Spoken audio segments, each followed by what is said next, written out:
네, 오늘 우리에게 주신 말씀은 신약성경 요한복음 2장 23절에서 3장 3절까지 말씀입니다. 요한복음 2장 23절에서 3장 3절 총 6구절이고요. 한 절씩 번갈아 가면서 읽고 마지막 절은 같이 읽도록 하겠습니다. 제가 먼저 읽습니다. 6월절에 예수께서 예루살렘에 계시니 많은 사람이 그의 행하시는 표적을 보고 그의 이름을 믿었으나 예수는 그의 몸을 그들에게 의탁하지 아니하셨으니 이는 친히 모든 사람을 아시니 또 사람에 대하여 누구의 증언도 받으실 필요가 없었으니 이는 그가 친히 사람의 속에 있는 것을 아셨음이니라. 그런데 바리새인 중 니고데모라 하는 사람이 있으니 유대인의 지도자라. 그가 밤에 예수께 와서 이르되 랍비여 우리가 당신은 하나님께로부터 오신 선생인 줄 아나이다. 하나님이 함께 하시지 아니하시면 당신이 행하시는 이 표적을 아무도 할 수 없음이니이다. 예수께서 대답하여 이르시되 진실로 진실로 내게 이르노니 사람이 거듭나지 아니하면 하나님의 나라를 볼 수 없느니라. 아멘. 네, 오늘 요한복음 2장 23절에서 3장 3절의 본문으로 우리 각자와 우리 교회 각 공동체를 향하신 하나님의 말씀을 듣고자 합니다. 요한복음은 특별히 다른 복음서에 비해서 예수님과 우리 사람 사이에 상당한 간격이 있음을 강조합니다. 예수님께서 사람으로 이 세상에 오셨지만 사람으로 머물지 않고 우리의 생각 너머에 계시는 좀 더 특별하신 분임을 강조하는 복음서가 요한복음입니다. 예수님 우리와 함께 이 땅에 거하지만 사람의 생각과 판단에 매이지 않으시고 그것 너머에서 우리에게 말씀하시는 분, 우리를 찾아오시는 분, 우리에게 권능을 베푸시는 그런 분으로 그려주고 있습니다. 세상 속에서 살아가고 있지만 그러나 이 세상 속에 속해서 살아가는 것은 아니고 사람의 모습으로 우리와 같은 육신을 입고 오셨습니다만 사람의 판단과 그 능력에 매이지 않는, 우리가 잡으려고 하고 파악하려고 하면 잡히지 않고 벗어나고 우리가 품으려고 하면 품을 수 없는 그런 우리 바깥에 계신 창조적인 분으로 우리에게 다가오십니다. 오늘 본문도 예수님과 사람 사이에 이러한 큰 차이를 보여주는 본문입니다. 사람들이 예수님을 찾아와서 고백을 하는데 예수님을 믿었다라고 그렇게 이야기합니다. 그런데 예수님께서는 당신을 믿는 사람들에게 자신의 몸을 의탁하지 않으셨다라고 그렇게 답합니다. 여기에 나와 있는 믿는다는 말과 의탁한다는 말은 사실은 같은 말입니다. 둘 다 신뢰를 담고 있는 그런 말입니다. 그래서 말씀을 언뜻 그냥 문자적으로만 읽으면 예수님이 그러면 우리를 믿어주지 않는다는 말인가? 이렇게 오해할 수도 있는데요. 오늘 말씀은 거기에 초점이 있지 않고 예수님께서 그만큼 우리 너머에 계신 사람을 신뢰하느냐, 신뢰하지 않느냐 이런 이분법적인 시각이 아니라 우리 사람의 마음속에 있는 깊은 곳까지 꿰뚫어 알고 계시는 주님의 권능을 나타내는 그런 말씀입니다. 23절 말씀을 보면 사람들이 예수님을 믿었는데 이유가 있었습니다. 왜 예수님을 믿었는가? 그것은 주님께서 이들에게 행하셨던 표적이 있었기 때문에 그것을 믿었다고 그렇게 말합니다. 23절 말씀을 함께 읽어보도록 하겠습니다. 시작. 6월절에 예수께서 예루살렘에 계시니 많은 사람이 그의 행하시는 표적을 보고 그의 이름을 믿었습니다. 이 표적이라는 말은 요한복음에서 아주 독특하게 사용되는 그런 용어입니다. 영어로 말하면 사인입니다. 이 어떤 표시를 나타내는 그런 얘기인데 예수님께서 하나님의 독생자 아들로 이 세상 가운데 이 세상의 구원자로 오셨음을 표적을 통해서 보여주셨습니다. 그 증거가 바로 표적이라는 말입니다. 이 표적을 보고 사람들이 예수님을 믿었다고 성경은 말하고 있습니다. 근데 주님께서 이 사람들의 반응에 대해서 보통 이렇게 사람들이 예수님을 믿고 표적을 보고 예수님을 좋아하고 예수님께 호의를 표하면 주님도 신이 나서 좋아할 법도 한데 이런 사람들의 믿음에 주님께서 별로 긍정적으로 반응하지 않으십니다.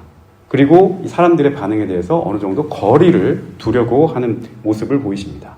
24절 말씀 한번 같이 읽습니다. 24절 시작. 예수는 그의 몸을 그들에게 의탁하지 아니하셨으니 이는 친히 모든 사람을 아심이요. 우리가 주님의 표적을 보고 주님을 믿었으나 주님은 그 믿음을 그렇게 반기지 않고 어느 정도 거리를 두셨다. 근데 그 이유가 무엇이냐? 친히 사람 속에 있는 것들, 사람이 누구인지를 아셨다라고 그렇게 말하고 있습니다. 예수님께서는 당신을 추종하고 따라다니고 믿는 이 사람들의 이러한 반응, 자신에게 보이는 믿음, 신뢰 이런 것들에 휘둘리지 않는 그런 모습을 보여주고 계십니다. 기적을 베풀고 사람들 앞에서 능력을 행하고 병을 고치고 이러한 일을 옆에서 사람들이 보면 와 대단하다, 놀랍다, 감동이다. 그래서 감동받고 감격하고 그렇게 해서 예수님을 믿는데 표적을 보고 예수님을 믿는데 예수님은 사람들의 이런 마음, 이러한 영적인 상태를 오히려 더 멀리 하십니다. 거리를 두고 가까이 가지 않으십니다. 사람들이 마치 예수님을 슈퍼스타를 모시듯이 아니면 팬클럽을 조성해서 따라다니듯이 그렇게 주님을 따라가는 모습을 주님은 그렇게 반기지 않으셨다는 그런 뜻입니다. 자신이 가진 욕구가 있고 자기가 필요한 것이 있는데 그것을 채워주고 충족시켜주고 내 문제를 해결하고 시원케 해주고 그런 모습에 사람들이 열광되고 그런 모습에 사람들이 매료됐기 때문에 만약에 그렇지 않을 경우 그것을 내 뜻과 내 때에 채워주지 않을 경우 내 안에 기적이 일어나지 않을 경우 그런 경우에는 어떻게 될까? 반대의 모습이 거기에 나타나겠죠. 표적이 내 안에 일어나지 않으면 그럼 주님을 믿을까? 그렇지 않을 가능성이 높아지는 거예요. 주님은 이거를 봤던 거예요. 사람 속에 있는 무엇이 사람의 본질이 무엇인지 주님은 파악을 하고 있었던 겁니다. 더 나아가서 표적을 바라보고 주님을 따랐고 주님을 믿었다라고 하는 사람들 속에는 예수님께서 이 땅에 오신 진짜 이유를 보지 못하는 거기까지 나아가지 못하는 믿음의 한계가 설정될 수가 있습니다. 내 앞에서 베풀어지는 기적과 능력과 이사와 이런 것들만 몰두하는 믿음 사람들이 가지고 있는 그 한계를 주님께서 보셨던 겁니다. 사람 속에 존재하는 영적인 변덕을 주님께서 말씀하고 계신 겁니다. 24절 말씀을 보면 예수님께서 친히 사람을 아심이오라고 그렇게 말씀하셨어요. 이것은 주님께서 우리 사람이 가지고 있는 이 흔들리는 마음, 두 가지 마음, 양면성을, 이 본성을 잘 아신다는 말씀입니다. 표적과 같은 놀라운 일이 있어줘야만 주님을 믿고 그렇지 않으면 주님에게서 다소 멀어지는 그런 모습. 바람이 이쪽으로 불면 이쪽으로 가고 저쪽으로 불면 저쪽으로 가는 흔들리는 갈대처럼 영적으로 요동치는 그런 모습. 흔들리지 않고 좌우로 헤매지 않고 그저 예수님 한 분만 바라보고 그분을 향해서 나아가는 그런 믿음으로 살아가야 하는데 그렇게 예수님 자체를 바라보지 못하고 예수님을 나의 수단으로 생각하고 목적이 아닌 수단으로 바라보고 도구로 바라보는 그런 믿음, 이런 믿음으로 빠질 수 있는 인간의 연약함을 주님께서 보셨던 겁니다. 인간의 영적인 양면성이죠. 사실 성경은 곳곳에서 사람이 가지고 있는 이런 양면적인 모습을 여과 없이 보여줍니다. 성경은 인간을 그렇게 대단한 존재로 높이지 않습니다. 그렇다고 인간을 완전히 깔아뭉개서 비하하지도 않습니다. 인간이 할 수 있다고 그렇게 막연히 사람에게 낙관론을 덧입히지도 않고요. 뭘 해도 안 된다고 그렇게 천덕꾸러기 취급하지도 않습니다. 할 수만 있다면 성경에서는 인간을 있는 그대로 보여주려고 합니다. 사람은 하나님이 만드신 피조물이고 그러나 피조물로 끝나는 게 아니라 이 땅에서 하나님께서 사역을 수행할 수 있도록 행하는 일꾼으로 그리고 대리자로 부름받은 존재입니다. 하나님의 사랑을 받을 수 있는 그런 존재이지만 그러나 그 한계가 뚜렷하고 경계가 뚜렷한 연약한 죄인이기도 합니다. 능력을 줬는데 그 능력을 하나님 뜻에 맞게 사용하는 경우도 있지만 하나님 뜻에 맞지 않게 사용하여 범죄하는 큰 범죄를 짓는 그런 약한 존재이기도 합니다. 앞과 뒤가 다른 어제 감사했다가 오늘 불평하고 오늘 불평했다 내일 감사하는 도무지 종잡을 수 없는 마음의 변덕이 들끓는 그런 존재가 성경이 우리에게 그려주는 그런 모습입니다. 우리가 지난주에 봤던 출애굽의 백성들 생활 조건이 열악해지면 감사의 말을 쉽게 망각하는 그런 모습들을 우리가 봤죠. 사사기를 한번 보십시오. 사사기에는 하나님을 멀리 떠나서 범죄하고 살다가 이방 민족이 쳐들어와서 우리를 괴롭게 하면 또 하나님께 달려가서 무릎 꿇고 우리를 구원해 주십시오라고 기도하면 하나님께서 구원자인 사사를 한 명 세워서 이방 민족을 물리쳐 주십니다. 그러면 또 한동안 하나님과 좋은 관계를 유지하며 살다가 또 범죄해서 이런 식으로 역사가 순환하게 되는 그런 모습을 보게 되죠. 예수님의 제자들은 어떠했습니까?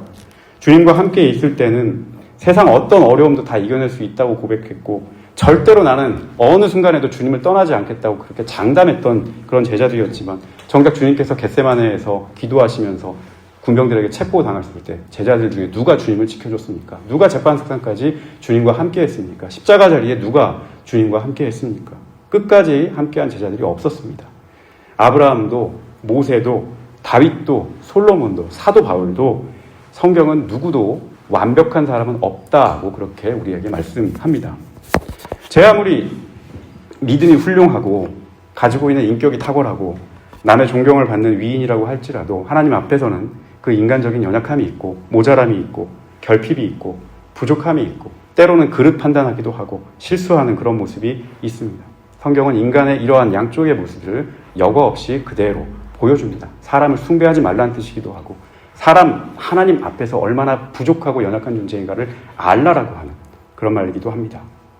인간의 이러한 모습, 현실적인 모습을 그대로 보여줌으로써 우리에게 하나님 앞에서 겸손하게 살 것과 창조주 하나님을, 구원자 하나님을 경외하면서 살 것, 그리고 바로 너희를 있게 하고 너희를 구원하신 그 하나님을 끝까지 붙잡고 살아가라는, 그리고 너희를 끝까지 붙잡고 사랑하는 그 하나님의 구원의 손길을 기다리라는 메시지를 우리에게 전하는 거죠. 예수님께서는 바로 이러한 인간이 가지고 있는 변덕스러운 본성, 흔들리는 영적인 이 변덕을 잘 아셨기 때문에 친히 표적을 보여주시고 기적을 보여주시고 믿는 사람들이 그렇게 왔음에도 불구하고 그 사람들의 호응과 반응에 일희일비하지 않고 쉽게 휘말리지 않으셨던 겁니다.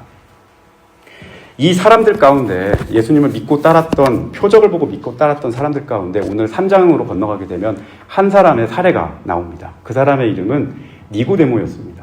이 니고데모라고 하는 인물이 오늘 예수님을 찾아옵니다. 이 사람은 바리새인이었고 유대인의 지도자였습니다. 바리새인은 잘 알다시피 율법에 굉장히 정통한 선생들입니다. 그리고 지도자라고 하는 말은 그가 그냥 평범한 사람이 아니라 고위 공직에 있는, 높은 직위에 있는 그런 유대인의 대표자인 것을 말합니다. 이 사람 니고데모도 말씀해 보면 예수님을 믿었다라고 그렇게 되어 있는데 이 사람도 주님의 표적을 보고 주님을 믿었던 사람입니다. 3장 2절 말씀 우리 같이 한번 읽어보도록 하겠습니다. 3장 2절 시작. 그가 밤에 예수께 와서 이르되 랍비여 우리가 당신은 하나님께로부터 오신 선생인 줄 아나이다.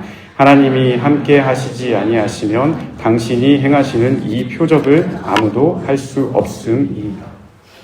지금 니고데모는 말씀해 보면 아직까지 예수님을 주님으로 고백하는 단계가 아닙니다. 예수님을 선생으로 그냥 훌륭한 랍비 정도로 그렇게 알고 있습니다.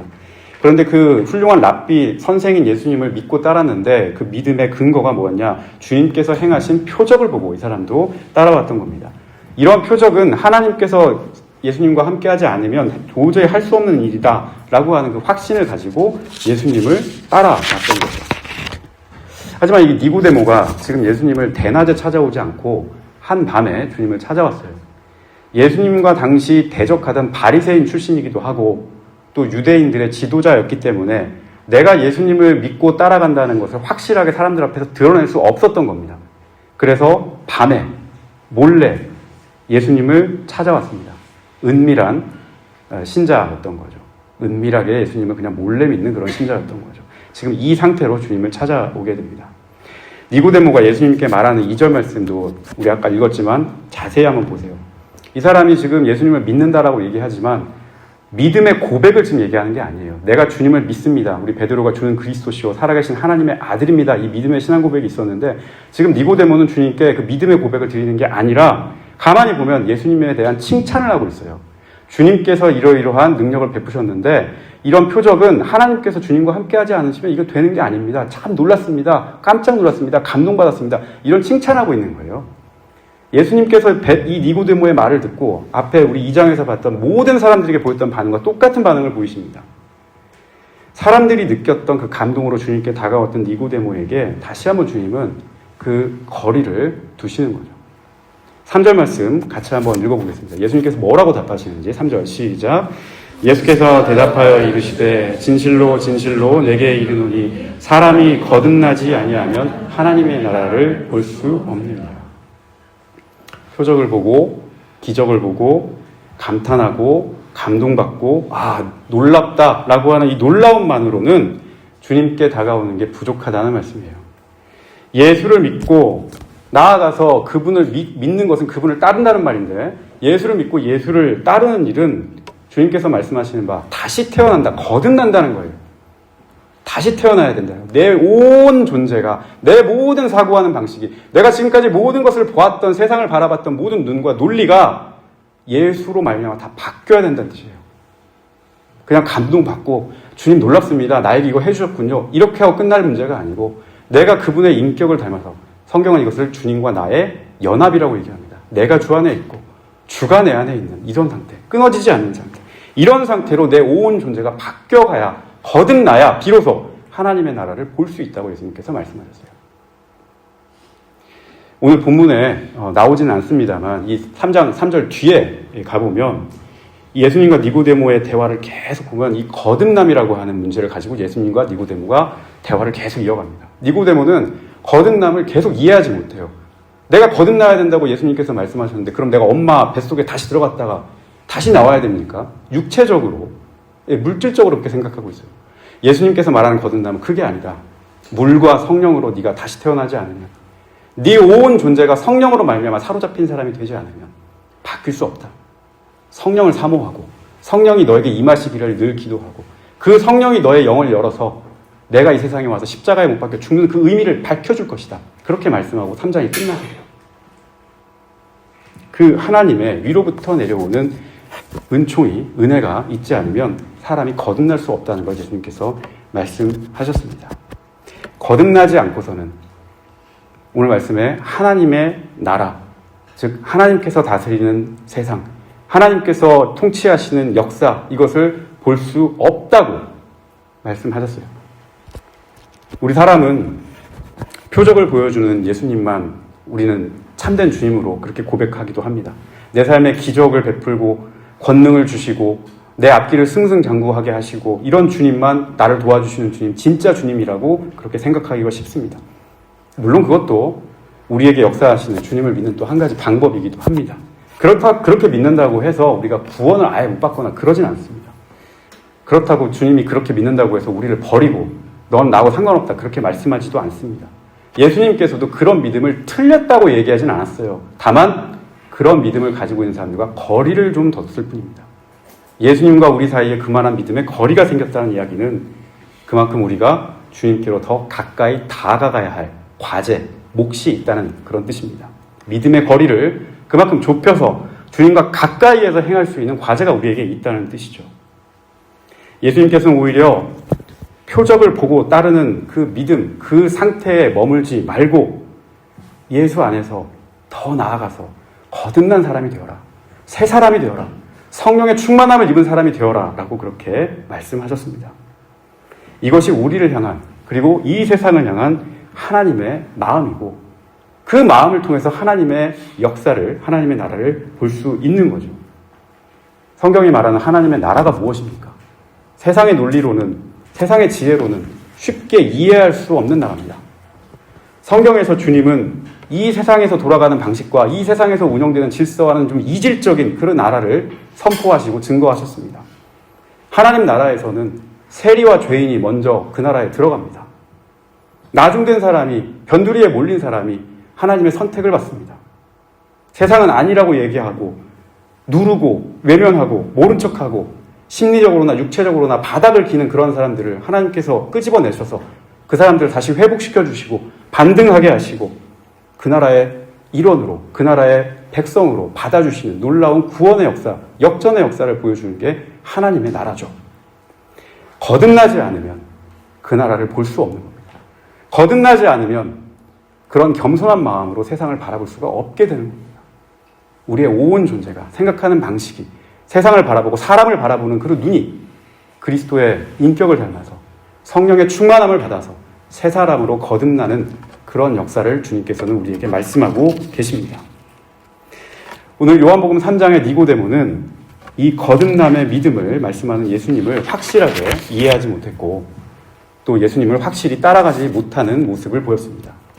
그러나 성경을 쭉 읽어서 요한복음 19장에 가보면 그 19장에서는 예수님께서 십자가에 매달려서 돌아가시는데 그 19장에 가면 예수님이 이제 돌아가시고 십자가에 내려서 그 시신을 수습하는 과정에 니고데모가 다시 등장합니다. 3장부터 19장 사이에 니고데모가 어떤 사람으로 바뀌어 있는지 19장 40절과 41절 그 이하를 읽어보면 니고데모가 향유를 가지고 와서 예수님의 시신을 당당하게 수습하는 그런 모습을 봅니다. 3장에서는 예수님을 찾아왔는데 언제 찾아왔다고요? 밤에 찾아왔어요. 남들 눈치 보면서 남들한테 혹시 들킬까 봐서 자기 신분이 있으니까 창피할까 봐 들키면 사람들한테서 창피당할까 봐 밤에 몰래 조심히 와서 예수님을 찾았지만 나중에 예수님께서 십자가에 못 박히시는 그 현장에서는 누구나 볼 수 있는 한낮에 그리고 예수님 가까이에서 공개적으로 나는 이분의 제자요 라고 그렇게 고백하면서 주님을 모셨던 그런 사람으로 바뀌어 있습니다. 전에는 표적을 보고야 내가 주님을 믿었던 그 표적의 믿음에서 이제는 주님이 나와 함께 계신다는 그 옆에 있는 관계의 신앙으로 관계를 따르는 그런 제자의 모습으로 바뀐 진정으로 주님과 연합한 사람으로 거듭나게 된 모습을 볼 수가 있습니다.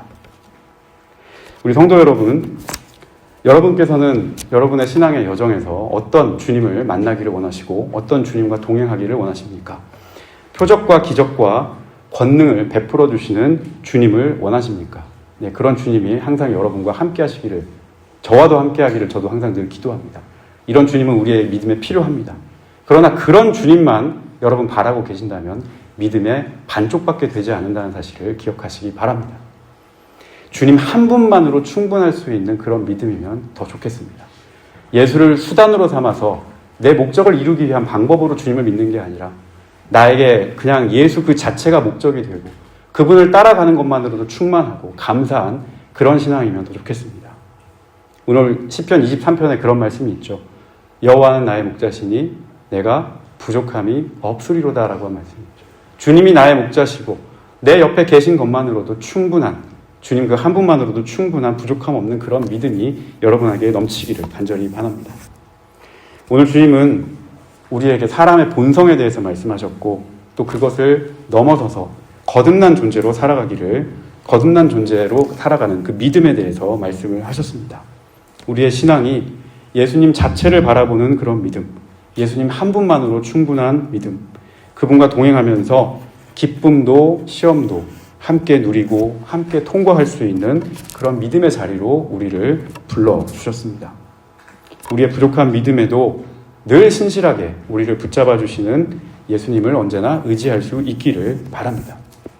예수님께서 우리에게 의탁하지 아니하셨다는 말은 다른 말로 바꾸면 우리가 가지고 있는 믿음을 너무 과신하지 말라는 뜻도 됩니다. 우리가 예수님을 붙드는 게 아니고 예수님께서 우리를 붙들고 계시기 때문입니다. 우리가 주님을 붙잡고 있는 것처럼 보이지만 실제로는 늘 주님께서 우리를 붙잡고 계십니다. 믿음이란 인간의 확신에서 출발하지 않습니다. 내가 확실하게 믿어, 여기서부터 믿음이 출발하는 것이 아니고 사실은 예수님의 그 신실하심, 우리를 붙들고 있는 그 신실하심을 바라보면서 믿음은 출발하게 됩니다. 우리가 주님을 때로 놓칠 때가 있습니다. 놓칠 때에도 그러나 주님은 우리를 포기하지 않으시고 우리의 손을 항상 잡고 계신다는 이 사실에서부터 믿음이 출발한다는 거 여러분 기억하시기를 바랍니다. 이 주님만 바라보고 앞으로 나아가는 우리 모두가 되기를, 이번 한 주를 보낼 수 있기를 또한 예수님의 이름으로 축복하며 말씀을 맺도록 하겠습니다.